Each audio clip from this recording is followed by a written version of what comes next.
So good morning friends, welcome to my channel. ఈరోజు మనం తెలంగాణ హిస్టరీలో భాగంగా వెలమలు చూద్దాము. రాచకొండ, దేవరకొండ వెలమలు.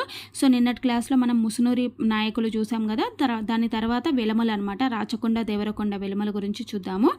అయితే రేచర్ల పద్మ నాయకులని మనము వెలమ నాయకులు అని కూడా అంటారనమాట. సో కాకతీయ సామ్రాజ్యం ఎప్పుడైతే పతనమైందో, ఆ కాకతీయ సామ్రాజ్యం పతనమైన తర్వాత ఇప్పుడున్నటువంటి నల్గొండ, మెహబూబ్ నగర్ జిల్లాల్లో వెలిసిన రాజ్యమే రేచర్ల వెలమ రాజ్యం అనమాట. ఓకేనా. సో అయితే ఇక్కడ మనకి ముసునూరు నాయకుల్లో కాపయ్య నాయకుడు ఉన్నాడు కదా. ఈ కాపయ్య నాయకుడు మరణించిన తర్వాత తెలంగాణలో ముసునూరు రాజ్యాన్ని కూడా ఆక్రమించి మొత్తం తెలంగాణ పరిపాలనలో అధిపతులయ్యారు ఎవరు అంటే ఈ రాచకొండ, దేవరకొండ వెలమలు అనమాట. అయితే వీళ్ళు విష్ణు పాదం యొక్క పద్మాల నుండి జన్మించడం వలన వీరికి ఆ పేరు వచ్చింది అని చెప్పేసి నానుడి. మరి రాచకొండ, దేవరకొండ రాజధానిగా పాలించినటువంటి వెలమరాజుల గోత్రం ఏంటి అంటే రేచర్ల గోత్రం. వీరి పాలనలో నిరంతరం యుద్ధాలు జరిగినప్పటికీ కూడా వీరు సమర్థవంతమైనటువంటి పరిపాలన ఫలితంగా రాజ్యం ఆర్థిక సామాజిక రంగాల్లో అభివృద్ధి చెందడమే కాకుండా సాంస్కృతిక రంగంలో కూడా ముందంజ వేసింది. అంటే రేచర్ల వెలమల కాలంలో కూడా నిరంతరం యుద్ధాలు జరుగుతుండేవి. అయినా కూడా వీళ్ళ యొక్క సమర్థవంతమైనటువంటి పరిపాలన కారణంగా రాజ్యం అనేది ఆర్థిక, సామాజిక మరియు సాంస్కృతిక రంగంలో ముందంజ వేసిందనమాట. మరి కళా సారస్వత పోషణలో కూడా వీరు కాకతీయులకు వారసులు అని చెప్పేసి అనిపించుకున్నారు. అంటే వీరి కాలంలో కళలు, సాహిత్యానికి కూడా ఎక్కువ ఇంపార్టెన్స్ అనేది ఉందన్నమాట. మరి వెలమల యొక్క చరిత్ర గురించి ఆధారాలు ఏంటి అంటే మనకి శాసనాలు వచ్చేసి మనకి రాచకొండ, దేవరకొండ, భువనగిరి, ఐనవోళ్ళు, గార్ల, దేవులమ్మ నాగారం, బెల్లంకొండ, ఉమామహేశ్వరం, ఓరుగల్లు, సింహాచలం, శ్రీకుర్మం ఇవన్నీ ప్లేసెస్లో దొరికినటువంటి శాసనాలు వీళ్ళ చరిత్రకి ఆధారాలన్నమాట. అలాగే మరి సాహిత్య ఆధారాలు కూడా ఉంటాయి కదా. మరి వెలమల యొక్క జీవిత చరిత్ర తెలుసుకోవడానికి ఉన్నటువంటి సాహిత్య ఆధారాలు ఏంటంటే సంగీత రత్నాకరం, రసార్ణవ సుధాకరం, మదన విలాస బాణం. ఈ మదన విలాస బాణంని రచించింది ఎవరంటే నాగనాథ అనే వ్యక్తి రాశాడనమాట. ఇది మనకి గ్రూప్ 4లో ఎగ్జామ్లో అడిగారు. నెక్స్ట్ భోగిని దండకం, హరిశ్చంద్రోపాఖ్యానం, సింహాసన ద్వాత్రాంశిక, వెలుగోటివారి వంశావళి, చాటువులు, దండకవలలు, సురభి వంశ చరిత్ర మరియు ఫెరిస్టా వంటి విదేశీ రచనలు. ఇవన్నీ కూడా వెలమల యొక్క జీవిత చరిత్రను తెలుసుకోవడానికి మనకున్నటువంటి సాహిత్య ఆధారాలు అనమాట. ఓకేనా. ఇవే కాకుండా మనకి సమకాలీన రాజవంశాలు అంటే వెలమలు పరిపాలన చేస్తున్నప్పుడు వాళ్ళ చుట్టూ ఉన్నటువంటి సమకాలీన రాజవంశాలు ఉన్నాయి కదా. సో వాళ్ళు ఎవరెవరు అని అంటే గజపతులు, రెడ్డి రాజులు, విజయనగర రాజులు. వాళ్ళ శాసనాలు, వాళ్ళ సాహిత్యాలు కూడా వీళ్ళ జీవిత చరిత్ర తెలుసుకోవడానికి మనకు ఉపయోగపడుతున్నాయి అన్నమాట. ఓకేనా. మరి వెలమల యొక్క రాజకీయ చరిత్ర వచ్చేసి ఏంటంటే రేచర్ల వెలమ రాజులు మొదటి కాకతీయులకు సామంతులుగా వీళ్ళు పనిచేశారనమాట. ఆనాటి రైతు బృందాల్లో ప్రబలమైనటువంటి వెలమ కులానికి చెందినటువంటి బేతాళ నాయుడు రేచర్ల వంశం స్థాపకుడు అనమాట. అంటే ఈ రేచర్ల వెలమలు అంటాం కదా, ఈ వెలమల యొక్క వంశస్థాపకుడు ఎవరు అంటే బేతాళ నాయుడు. ఓకేనా. సో ఏంటి అని అంటే వీళ్ళు రేచర్ల వెలమరాజులు కాకతీయులకు సామంతులుగా పనిచేసేవాళ్ళు అనమాట. అయితే ఈ బేతాళ నాయుడు నిక్షిప్త నిధిని కనుక్కోవడం వల్ల వీళ్ళు ఎదిగారు అని చెప్పేసి, అంటే వెలమల యొక్క ఆర్థిక పరిస్థితి మెరుగవడానికి కారణం ఏంటి అని అంటే ఈ బేతాళ నాయుడు నిక్షిప్త నిధిని కనుక్కోవడం వలన ఈ వెలమలు ఎదిగారు అని చెప్పేసి మనకి వెలుగోటి వారి వంశావళి చెప్తుందనమాట. అలాగే బేతాళ నాయుడిని కాకతీయ గణపతి దేవుడు ఆమన్గల్కి పాలకుడిగా నియమించాడనమాట. అంటే ఎవరైతే కాకతీయ గణపతి దేవుడి కాలంలో బేతాళ నాయుడు ఉండేవాడనమాట, ఈ గణపతి దేవుడు బేతాళ నాయుడిని ఆమన్గల్కి పాలకుడిగా నియమించాడు. ఓకేనా. సో మరి బేతాళ నాయుడు యొక్క జన్మస్థలం ఎక్కడ అంటే నల్గొండ జిల్లా మిర్యాలగూడెం ప్రాంతంలోని ఆమనగల్లే ఈ బేతాళ నాయుడు యొక్క జన్మస్థలం అనమాట. అయితే ఆ సమయంలో వెలమలు కాకతీయ సామంతులుగా ఆమనగల్లు, పిల్లలమర్రి ఈ రెండింటిని రాజధానిగా చేసుకొని పాలించేవాళ్ళు వెలమలు. అయితే వెలమలు గణపతి దేవుడి కాలంలో మరియు రుద్రమాదేవి కాలంలో ప్రముఖమైనటువంటి స్థానాలను ఆక్రమించారు. వీళ్ళు గణపతి దేవుడి కాలంలో, రుద్రమాదేవి కాలంలో వీళ్ళు గొప్ప పదవులను కూడా వీళ్ళు పొందారనమాట రేచర్ల వెలములు. ఓకేనా. సో గణపతి దేవుడి కాలం నుండి ప్రతాపరుద్రుడి వరకు కూడా కాకతీయుల యొక్క పాలనా వ్యవహారాల్లో ప్రముఖ పాత్రను పోషించింది ఎవరు అంటే ఈ వెలమరాజులే ఎక్కువ ప్రముఖమైన పాత్రను పోషించేవాళ్ళు అనమాట. అయితే తుగ్లక్ల చేతిలో కాకతీయులు అంతమైన తర్వాత ఈ వెలమలు స్వతంత్ర శక్తిగా ఎదిగి సమర్థవంతమైనటువంటి పాలనను అందించారనమాట. ఓకేనా. మరి ఈ బేతాళ నాయకుడికి 3 కుమారులు ఉండేవాళ్ళు. ఎవరెవరు అంటే దామానాయుడు, ప్రసాదిత్య నాయుడు, రుద్రనాయుడు అనమాట. ఓకేనా. సో రుద్రనాయుడు పెద్ద కొడుకు, ప్రసాదిత్య నాయుడు రెండవ వాడు, దామానాయుడు మూడో కొడుకు అనమాట. వీళ్ళ 3 కూడా కాకతీయుల యొక్క కొలువులో సేనాధిపతులుగా పనిచేశారనమాట. ఓకేనా. ఎవరు? దామానాయుడు, ప్రసాదిత్య నాయుడు, రుద్రనాయుడు. అయితే రుద్రదేవుడు గణపతి దేవుడి పరిపాలనా కాలంలో ప్రముఖ పాత్ర పోషించినటువంటి మాల్యాల రేచర్ల రెడ్డి నాయకుల తర్వాత కాలంలో కనిపించకుండా పోయారనమాట. అయితే ఈ రుద్రనాయుడు ఉన్నాడు కదా, ఈ రుద్రదేవుడు గణపతి దేవుడు పరిపాలనా కాలంలో ప్రముఖ పాత్ర పోషించినటువంటి మాల్యాల రేచర్ల, ఎప్పుడైతే కాకతీయ వంశంలో ఉన్నటువంటి రుద్రదేవుడు, కాకతీయ వంశంలో ఉన్నటువంటి గణపతి దేవుడు పరిపాలనా కాలంలో ప్రముఖ పాత్ర ఎవరు పోషించారు అంటే మాల్యాల రేచర్ల రెడ్డి నాయకులు ప్రముఖ పాత్ర పోషించారనమాట. అయితే ఈ గణపతి దేవుడు కాలం తర్వాత మాల్యాల మరియు రేచర్ల రెడ్డి నాయకులు మనకి కనిపించకుండా పోతారనమాట. సో అప్పుడు వెలమ నాయకులు కాకతీయులకు అండగా నిలిచారనమాట. అంటే మాల్యాల రేచర్ల రెడ్డి నాయకులు వెళ్ళిపోయిన తర్వాత వెలమ నాయకులు ఆ ప్లేస్ని వీళ్ళు ఆక్రమించడం జరిగింది. వీళ్ళు కాకతీయులకు అండగా కూడా నిలిచారనమాట, రేచర్ల వెలమ నాయకులు. ఓకేనా. సో నెక్స్ట్ మనకేంటి అంటే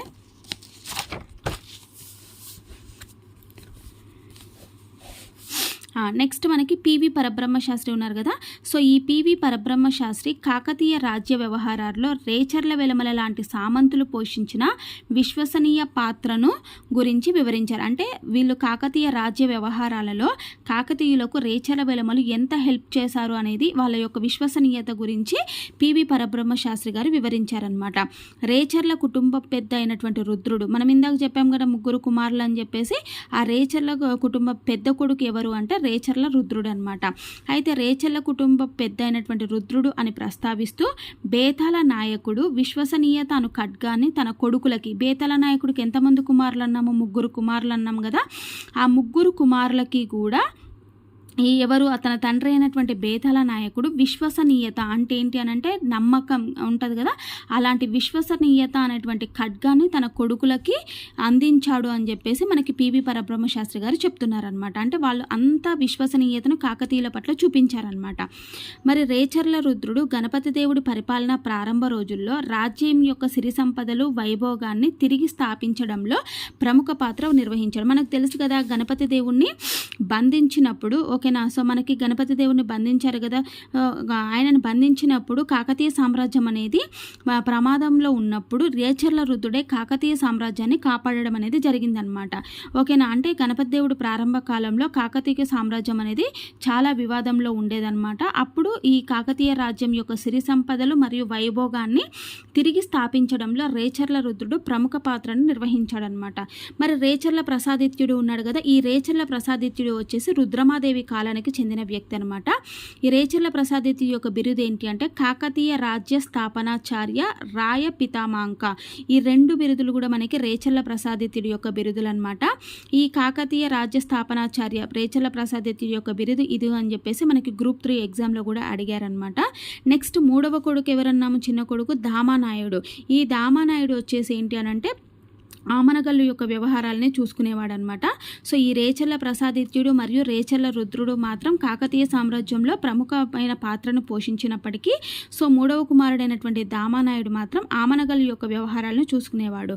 ఈ దామానాయుడు యొక్క బిరుదులు ఏంటి అంటే ఖడ్గనారాయణ, రాయగాయ గోవాల, భుజబల భీమ, ప్రతిగండ భైరవ. ఇవి 4 బిరుదులు కూడా దామానాయుడివి అని మనకు దేని ద్వారా తెలుస్తుంది అంటే వెలుగోటి వారి వంశావళి ప్రకారం తెలుస్తుంది అనమాట.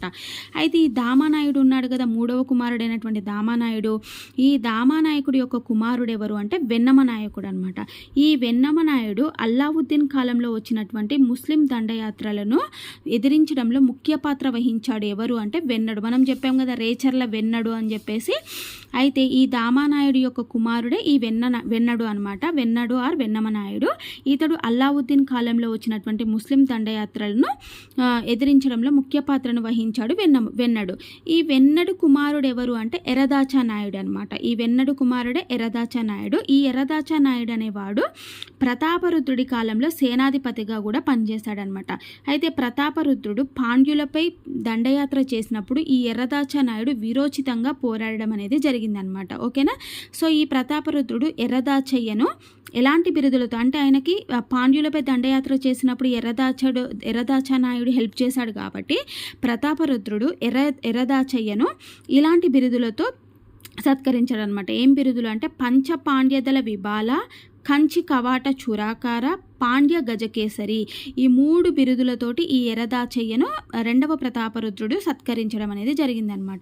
మరి ఎర్రదాచయ్య యొక్క పెద్ద కుమారుడు ఎవరు అంటే మొదటి సింగమనాయుడు. ఇతడే రేచర్ల వెలమ యొక్క రాజ్యస్థాపకుడు. అంటే రేచర్ల వెలమలు రావడానికి వీళ్ళ యొక్క వంశవృక్షం అనమాట. ఓకేనా. ఫస్ట్ బేతాళ నాయుడు. బేతాళ నాయుడికి ఎవరు అంటే 3 కుమారులు ఉండడం జరిగింది కదా. సో రేచర్ల రుద్రుడు మనకి రేచర్ల ప్రసాదిత్యుడు మరియు ఇంకెవరు మనకి ధామానాయుడు అనమాట. ఈ ధామానాయుడు యొక్క కుమారుడు ఎవరు అంటే వెన్నమనాయుడు. ఈ వెన్నమనాయుడు కుమారుడు ఎవరు అంటే ఎర్రదాచా నాయుడు. ఈ ఎర్రదాచా నాయుడు యొక్క కుమారుడే మొదటి సింగమనాయుడు. ఈ మొదటి సింగమనాయుడు ఎవరు అంటే రేచర్ల వెలమ యొక్క రాజ్యస్థాపకుడు అనమాట. మరి రేచర్ల వెలమల యొక్క వంశవృక్షం చూసినాం అనుకోండి, పూర్వీకులు మనం ఇప్పుడే చెప్పాం కదా 3 కుమారులు. సో పెద్ద కుమారుడు ఎవరు అంటే రేచర్ల రుద్రుడు. ఈ రేచర్ల రుద్రుడు అనేవాడు మనకి గణపతి దేవుడు పరిపాలన అంటే గణపతి దేవుడిని బంధించినప్పుడు కాకతీయ సామ్రాజ్యాన్ని రక్షించడంలో ప్రముఖ పాత్ర వహించాడు రేచర్ల రుద్రుడు. మరి రేచర్ల ప్రసాదిత్యుడు వచ్చేసి మనకి రుద్రమాదేవి కాలంలో రుద్రమాదేవికి సైనిక వ్యవహారాలలో హెల్ప్ చేసింది ఎవరు అంటే ప్రసాదిత్యుడు అనమాట.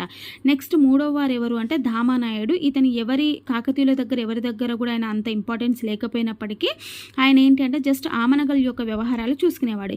ఈ ధామానాయుడు కుమారుడు ఎవరు అంటే వెన్నడు. ఓకేనా. సో ఈ వెన్నడు ఏంటి అని అంటే అల్లావుద్దీన్ ఖిల్జీ కాలంలో వచ్చినటువంటి ముస్లిం దండయాత్రలో కీలక పాత్ర పోషించింది వెన్నడు తర్వాత వచ్చింది ఎవరు అంటే ఎర్రదాచా నాయుడు. మరి ఈ ఎర్రదాచా నాయుడు యొక్క ఇంపార్టెన్స్ ఏంటి అని అంటే ఇతను 2వ ప్రతాపరుద్రుడి యొక్క ఆస్థానంలో సైన్యాధిపతిగా ఉండేవాడు. ఎప్పుడైతే 2వ ప్రతాపరుద్రుడు పాండ్యులపై దండయాత్ర చేసినప్పుడు ఎర్రదాచా నాయుడు వీరోచితంగా పోరాడారనమాట. సో దానికి గాను ఇతనికి 3 బిరుదులతో కూడా 2వ ప్రతాపరుద్రుడు సత్కరించడం అనేది జరిగింది. ఈ ఎర్రదాచా నాయుడికి మళ్ళీ 2 కుమారులు అనమాట. 1వ సింగ భూపాలుడు, యాచమనీయుడు. ఈ 1వ సింగ భూపాలుడే రేచర్ల వెలమ యొక్క రాజ్యస్థాపకుడు అనమాట. ఓకేనా. అది మనకి పూర్వీకుల యొక్క వంశవృక్షము. మరి రేచర్ల వెలమ యొక్క వంశవృక్షం ఇప్పుడు రేచర్ల వెలమ సామ్రాజ్యాన్ని ఎవరెవరు పరిపాలించారు అంటే ఫస్ట్ అతను ఎవరు సింగమనాయుడు. 2వ అతను ఏంటంటే 1వ అనవోత నాయుడు, 2వ సింగ భూపాలుడు, 2వ అనవోత నాయకుడు మాదా నాయకుడు, 3వ సింగమనాయుడు. వీళ్ళందరూ కూడా రేచర్ల వెలమ సామ్రాజ్యాన్ని వీళ్ళు పరిపాలించడం అనేది జరిగిందనమాట. సో మనం నెక్స్ట్ క్లాస్లో ఏంటి అని అంటే ఈ ఒక్కొక్కరి పరిపాలనా కాలంలో రేచర్ల వెలమ సామ్రాజ్యం ఎలా జరిగింది అని చెప్పేసి వాళ్ళ పరిపాలన ఎలా జరిగింది అనేది చూద్దాం. ఓకేనా. సో ఇప్పటి వరకు ఈ క్లాస్ అనేది మీకు ఎలా అనిపించింది అనేది మీరు ఒక్క లైక్ కామెంట్ ద్వారా నాకు తెలియజేయండి. ఓకేనా. ఇంకా ఎవరైనా సబ్స్క్రైబ్ చేసుకున్న వాళ్ళు ఉంటే ప్లీజ్ నా వీడియోని లైక్ చేయండి, షేర్ చేయండి, సబ్స్క్రైబ్ చేయండి. ఓకేనా. So thank you very much.